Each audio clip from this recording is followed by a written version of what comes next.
Clip number 350 انشاءاللہ عز و جل اس کلپ میں سورہ اعراف کی آیت نمبر 56 سے 58 تک کی تلاوت، ترجمہ اور تفسیر قرآن صراط الجنان سنیں گے۔ بسم اللہ الرحمن الرحیم، اللہ کے نام سے شروع جو نہایت مہربان رحمت والا ہے۔ وَلَا تُفْسِدُوا فِي الْأَرْضِ بَعْدَ إِصْلَاحِهَا وَادْعُوهُ خَوْفًا وَطَمَعًا إِنَّ رَحْمَتَ اللَّهِ قَرِيبٌ مِّنَ الْمُحْسِنِينَ۔ ترجمہ، اور زمین میں اس کی اصلاح کے بعد فساد برپا نہ کرو اور اللہ سے دعا کرو ڈرتے ہوئے اور طمع کرتے ہوئے، بے شک اللہ کی رحمت نیک لوگوں کے قریب ہے۔ وَلَا تُفْسِدُوا فِي الْأَرْضِ، اور زمین میں فساد نہ پھیلاؤ، یعنی اے لوگوں، انبیاء علیہ السلام کے تشریف لانے، حق کی دعوت فرمانے، احکام بیان کرنے اور عدل قائم فرمانے کے بعد تم کفر و شرک، گناہ اور ظلم و ستم کر کے زمین میں فساد برپا نہ کرو۔ وَادْعُوهُ خَوْفًا وَطَمَعًا،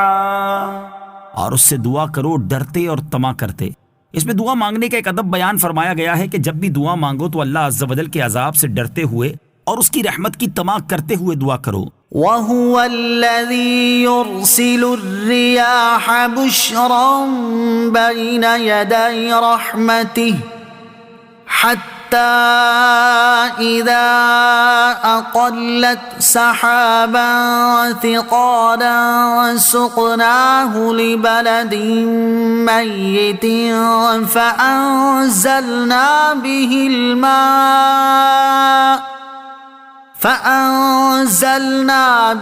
الْمَاءَ فَأَخْرَجْنَا بِهِ مِن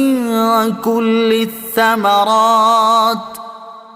كَذَلِكَ نُخْرِجُ الْمَوْتَى لَعَلَّكُمْ تَذَكَّرُونَ۔ ترجمہ، اور وہی ہے جو ہواؤں کو اس حال میں بھیجتا ہے کہ اس کی رحمت کے آگے آگے خوشخبری دے رہی ہوتی ہے، یہاں تک کہ جب وہ ہوائیں بھاری بادل کو اٹھا لاتی ہیں تو ہم اس بادل کو کسی مردہ شہر کی طرف چلاتے ہیں، پھر اس مردہ شہر میں پانی اتارتے ہیں تو اس پانی کے ذریعے ہر طرح کے پھل نکالتے ہیں، اسی طرح ہم مردوں کو نکالیں گے۔ یہ بیان اس لیے ہے تاکہ تم نصیحت حاصل کرو۔ وَهُوَ الَّذِي يُرْسِلُ الرِّيَاحَ، اور وہی ہے کہ ہوائیں بھیجتا ہے۔ اس سے دو آیات، پہلے اللہ تعالیٰ کی وحدانیت کے چند دلائل بیان فرمائے گئے، جیسے آسمان و زمین کی پیدائش، دن اور رات کا ایک دوسرے کے پیچھے آنا، سورج، چاند اور ستاروں کا مسخر ہونا۔ اب اس آیت میں اللہ تعالیٰ کی عظمت، قدرت، وحدانیت اور وقوع قیامت پر مزید دلائل بیان فرمائے جا رہے ہیں۔ اس آیت کا خلاصہ یہ ہے، اللہ عز و جل کی کیسی عظیم قدرت ہے کہ وہ پہلے ہواؤں کو بھیجتا ہے جو اس کی رحمت یعنی بارش آنے کی خوشخبری دے رہی ہوتی ہیں، یہاں تک کہ جب وہ ہوائیں سمندر سے بھاری بادل کو اٹھا لاتی ہیں تو اللہ تعالیٰ اس بادل کو کسی مردہ شہر کی طرف چلاتا ہے جس کی زمین خشک پڑی ہوتی ہے اور سبزے کا نام و نشان نہیں ہوتا۔ پھر اللہ عز و جل اس مردہ زمین پر پانی اتارتا ہے اور اس پانی کے ذریعے وہاں سبزہ پیدا فرما دیتا ہے، وہاں پھل پھول اگتے ہیں، وہاں غلہ اناج پیدا ہوتا ہے، وہ مردہ زمین بھی زندہ ہو جاتی ہے اور اس کی پیداوار کے ذریعے لوگوں کی زندگی کا سامان بھی مہیا ہو جاتا ہے۔ یہ اللہ عز و جل کی قدرت ہے، اور یہی دلیل قدرت اس بات کو ماننے پر بھی مجبور کر دیتی ہے کہ جس طرح اللہ تعالیٰ